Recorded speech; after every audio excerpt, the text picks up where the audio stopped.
lucky today to have a couple of the cast members with us and an opportunity for you to talk to them. We have about 25 minutes for photo op and interviews. But we prefer to do this as kind of a gaggle, so you know, you can just ask your questions, and we don't want anybody to come racing up with a microphone. But I'd like to introduce to my left Colonel Bob Cabana, the Kennedy Space Center Director, Dr.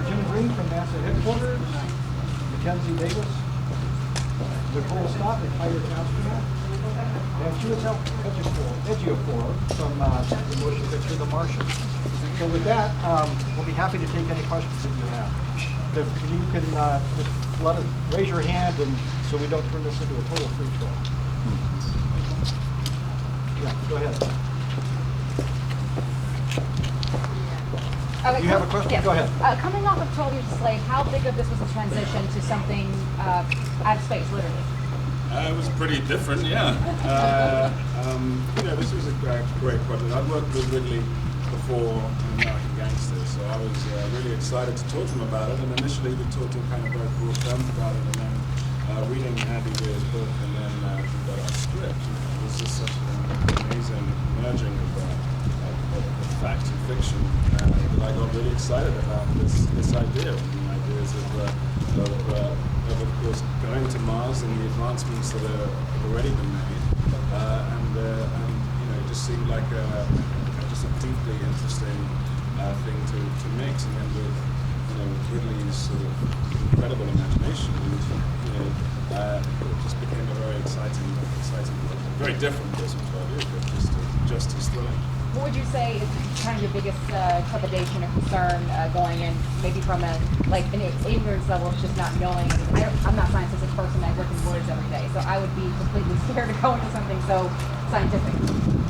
No, I think, like I say, I think it was because there was so much research that had been done, and so detailed with the work that Andy Weir done. I think he worked and spoken to people at JPL and Massa, and so everything had this kind of feel of being just deeply realistic, and then I think all of that was instructed in a very high style from the crew. So to be in the hands of Ridley Scott, I can say, he was pretty safe man. So I was excited about it. Question? Do you think this movie is helpful for NASA to kind of get people interested in the Mars mission, even though it's a long way away, or you heard it all that once the enthusiasm about this movie dies down, when it's back on your own? Sure. No, I think it's great, James. As with Ejiofor, I couldn't put the book down when I picked it up. And it is all very possible. The technology in it is technology that we're working on right now. And so I think it stimulates that imagination. It shows that this is a reality. I mean, that launch pad right over there. One day we're going to launch humans to Mars from that launch pad. And I think that's outstanding. The vehicle's going to be assembled in that building right over there on the little launcher that's back behind it. And it's all in work now. We've got an awesome plan as we work out and develop what we need. But as Jim mentioned during the brief, we've got a lot to do in this proving ground to develop the technologies and get the reliability that we need to actually go there. But it's in our DNA. It's something that we need to do, and I think this helps capture that. We're going to just keep pressing ahead. So I don't think it's going to be a hindrance. If anything, it's going to continue to stimulate that energy, that growth in science, technology, and our desire to explore. How many more missions or orbits do we have before the projected date of getting a human to Mars in 2021? Well, we're not going to go to Mars in 2021. Oh, okay. We're looking to go to Mars sometime in the 2030s. It's a long ways off yet. But as far as developing the SLS rocket, we flew the first test flight on the capsule last December 5th. It was flawless. We're looking to fly the rocket with the capsule with no crew in it in September timeframe, late 2018. And then we're still targeting 2021 to fly it on a test flight with a crew. And then there'll be missions beyond that as we operate in this proving ground in and around and beyond the moon as we learn how to operate away from planet Earth once again to be able to do the mission that we need to do to go to Mars. You mentioned earlier there's 50 years of research here for Mars specifically. How do you feel today, knowing what you know about Mars and the future of it? I'll let Jim comment on that. Well, we know an enormous amount about Mars. We know more about Mars than any other planet besides the Earth. And we have to do that. Human spaceflight is not Star Trek. It's not go where no man has gone before, as they say. Even in the Apollo era, we studied the solar wind, the conditions around the moon. We landed on the moon. From a scientific point of view, we really understood a lot more about the environment before humans go. And we're doing exactly that at Mars. Our rovers are making fantastic discoveries every day. And that's going to continue. We have at least another decade or a little bit more to be able to continue on with our science experiments to be able to prepare for humans to go to Mars.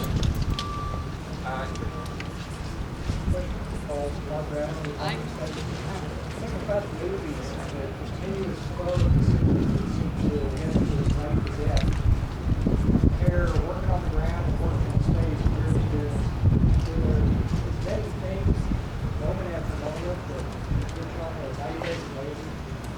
I don't think quite how it was depicted in the movie. I think certainly in that scenario, if you were in that scenario, you would be faced with that. But I think, in any of our spaceflight missions, there's the possibility for that all the time. And I think, like we talked about earlier, there's this, the way we train, the way we work together as crews, the way we put ourselves in every situation possible that we know of that you would not want to be in, and figure out how to work together to solve it. I think we're as prepared as well as we can be to do that. The things we learn about ourselves, we learn about the systems that we work with. And I certainly think, like Bob mentioned earlier, when we choose people to do these things, we're looking for people that have kind of they understand themselves. They have the ability to recognize when the team needs to be pulled together to make a decision or when they have to independently do that. And when I say the team, I mean as a crew and working with the ground. We absolutely will rely on that. I think regardless of what our time delay is in the situation, there will be a protocol in place for how we interface with the ground team that we know will be supporting us. So. I have a question. Spaceflight Insider. I recently had a chance to go to Brazil with Massa, the agriculture department, and the response in Brazil for getting to the space running was amazing. How do you think the participation of friendly nations like Brazil and Portugal into the space program, especially the journey to Mars, then how do you perceive the participation of very eager young students into that learning process? Well, I'll jump in right away. I think the International Space Station program is a model for how we operate in space. When you consider we got Russia, the United States, Canada, Japan, the European Space Station, and all its partners with hardware that was built all around the world, came together for the first time in space and worked flawlessly. That's phenomenal. But when you consider all the cultural differences and how we work together as one team, and Nicole can comment on it better than I. She actually lived up there, but we work seamlessly together. And I think when we go one day to explore beyond planet Earth, we're not going to do it as the United States by itself. We're going to do it in partnership with other countries, and we're going to explore as people from Earth, not as from any one nation. And we're doing that now, in the sense that sitting on Curiosity is a wonderful experiment. It's a weather station from Spain. And in addition to that, Mars 2020 has not only an instrument from Norway, but the French were very involved in one particular instrument, and another instrument is also from Spain. Now, Brazil, which has got a wonderful space agency, they do a lot of earth science measurements, and indeed a lot of the experiments are developed for earth science research, and we want to take out to the solar system. And so there's plenty of opportunities, I think, coming up that will allow much more of our international community to participate in getting some of the science data part of understanding what we need to know about Mars and what we do know about Mars to help support humans. That's wonderful. Thank you. Sure. I have a question for the cast. Is this your first time here at Kennedy? And if so, what's your reaction to seeing where the real journey to Mars is actually at? This certainly is mine. Is it yours? It is also my version. And what's your reaction to seeing that this is where the journey to Mars is actually launching? It's really overwhelming. I mean, before we did the first panel this morning, someone was telling me there was 5 hours to Mars. It was really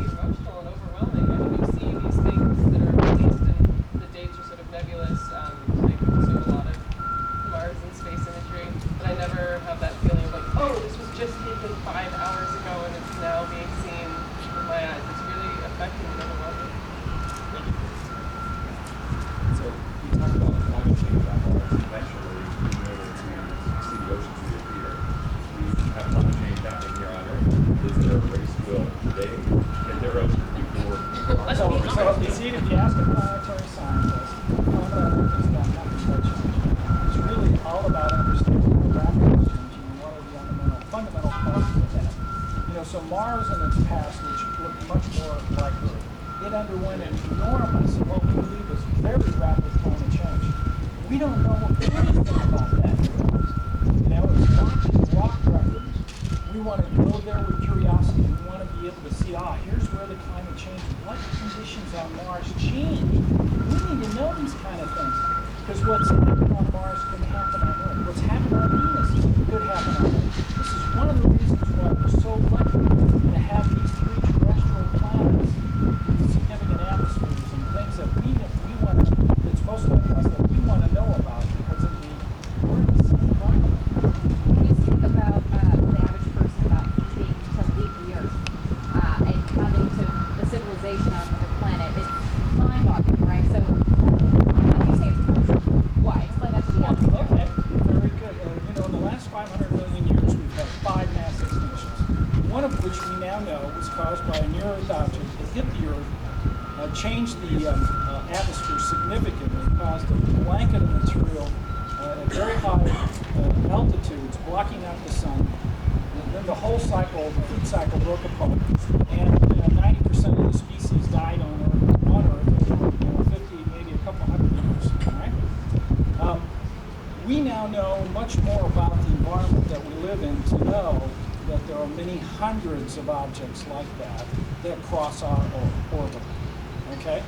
We're on the hunt for them. We've been doing that for at least 15 years now. It's critical that we continue to do that because those kind of impacts are not about if, they're really about when. Right? So the more we know about how hazardous our own little environment is to those kind of cosmic catastrophes, the better off we are. We have ideas on how we might mitigate that, but we have to also know what kind of danger we're really up to. So this is also, I think, a part of understanding, you know, as a human species, if we're really going to survive in the long run, we're going to have to truck out into the solar system. And Mars actually is that place that we can go to. Question for Mackenzie. With all the, your had very neat dialogue with love and Gioia and things that you put up to do. Is that your day-to-day conversation? Not one. Yeah, not really. You know, it was, I mean, for me, a fascinating part of making this film. It was sort of understanding sort of new language as it relates to matters. And it's still fascinating to see how we talk about it. It's sort of the Noah's Ark of the ball as well, you know. That it's something that absolutely continues to kind of capture the imagination. All sorts of technical and spiritual ways. Anything else? Go ahead. How do you see in the future NASA with opportunities to work together with movies to add to the story, the side of the story? Oh, I'm comment on that, Mark. That's not my job. Love your pay grade. No, I mean, I think movies are great. Movies, I love going to movies. I love reading books. I love going to movies. They stimulate our interest. You know, much over time, if you look back, what was science fiction is now science fact. So, you know, are there going to be opportunities to collaborate in the future? Will future movies do something similar? I'm sure they will. They have in the past and they will in the future. This is for the cast. In terms of these kind of labor situations you deal with, either on Earth or from, you know, back on the ground here, was there a feeling while you were acting in kind of like despair and urgency kind of within these kind of life or death scenes? Yeah, I mean, I think the energy in the control room whenever we had to launch to space or trying to collect Mark Watney felt very charged. I mean, I really believed we were doing it. Yeah, absolutely. It was exciting. We were shooting in Budapest, and so we were able to have people from the European Space Agency actually there with us, and got a real palpable sense of the kind of the tension involved, the level of stress involved actually, and also the kind of the palpable relief, the energy and the excitement when things go well. So we were trying to sort of channel that exact, as much as we could, that sort of the real sense, and kind of get really caught up in it. And it was fun. Okay, I think we'd like to cut off the questions, and folks would like to try to get a staged shot up against the wall with the baby in the background. If you wouldn't mind moving over there. And once we do this, then We'll break down and take the bus up to launch pad 39B for a photo op with the test members. Yeah, really.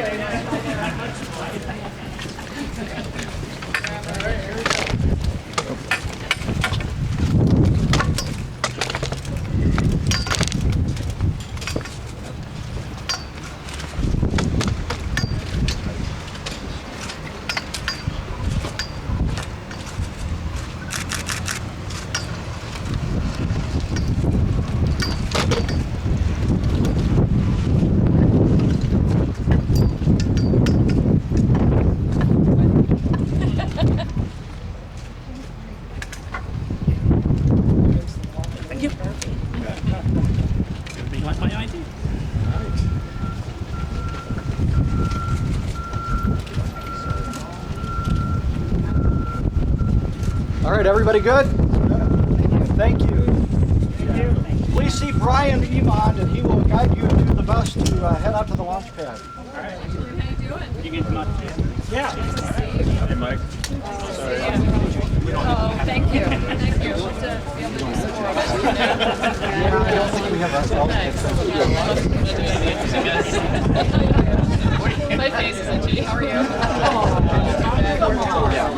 Yes, I am. Yeah. It's great to see it. It's absolutely great. Yeah. We're going to make an announcement, I think. I've done it for years. Building in the background there. I think. All right, good. Good. Okay. How are you? Good.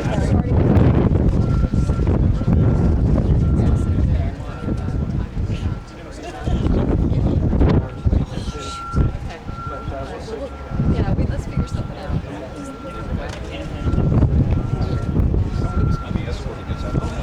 Right, that's right. I think That's going to be Going back there. absolutely. Hi, George. How are you? Let's figure it out. Nice to see you. Hi. Let's go. Let's roll. Nice to meet you in person. It's kind of weird. She texted me back while I was talking to you and saying that we're... Yeah, sure. I gotta hug this guy though. How are you? Nice to see you. Yes, I got to show my homeland down. It's a good picture. Oh,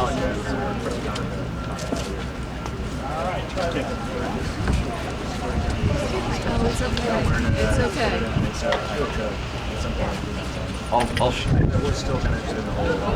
I'll shoot her a text again. I don't know I'm happy to talk about it anytime you want.